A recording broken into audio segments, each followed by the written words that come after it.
Bali Isla Gaming naman tayo dito muna mga kaumpay. Itutour ko naman kayo kung ano ba yung mga makikita natin dito na mga magagandang tanawin dito sa bayan ng Santiago Island.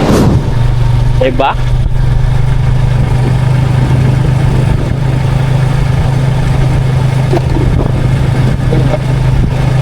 Papasok na tayo ng ano nila. Malapit na tayo sa Barangay Hall ng Barangay Victory.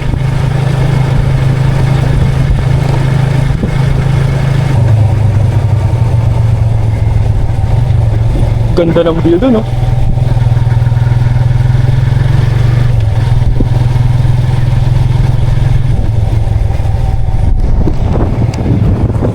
Dito yung school nila. Ayun, no, elementary school. At dito naman sa kabilang banda, yung barangay hall nila. Ayan, makikita mo. Ayan, didiretso tayo dito.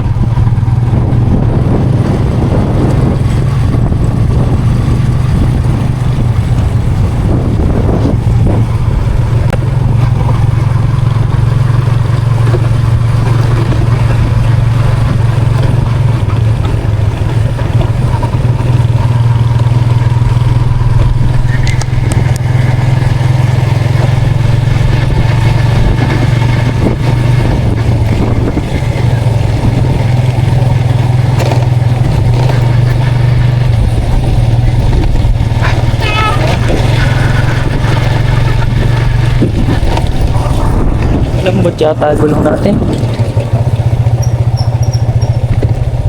Bali ilalas na natin. Diyan tayo pupunta ko. So ngayon, unahin muna natin dito yung asinan nila or salt farm na makikita natin dito sa Barangay Victory.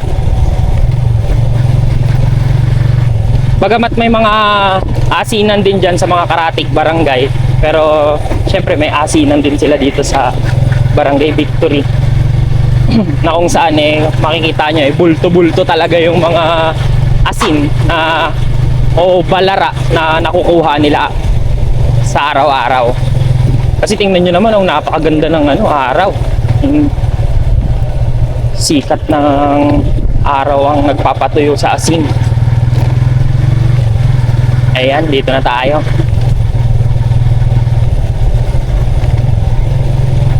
Napakalawak na asinan, no? Napakaganda. Pero pag tag-ulan na, wala na kasi aabutin na ng tubig yan. Minsan umaapaw pa, lalo na pag may bagyong malakas.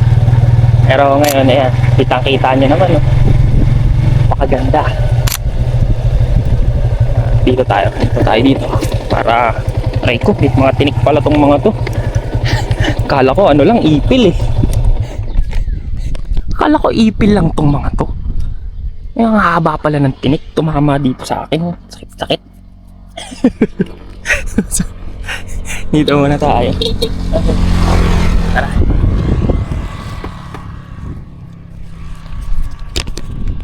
Ayun.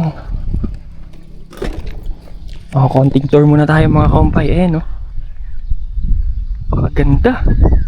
Imagine mo, yung mga puti-puti na yon, asin, nakikita nyo, tapos yung gabundok doon asin lahat yan, diba? Tapos dito naman sa kabila natin, ayan hanggang doon,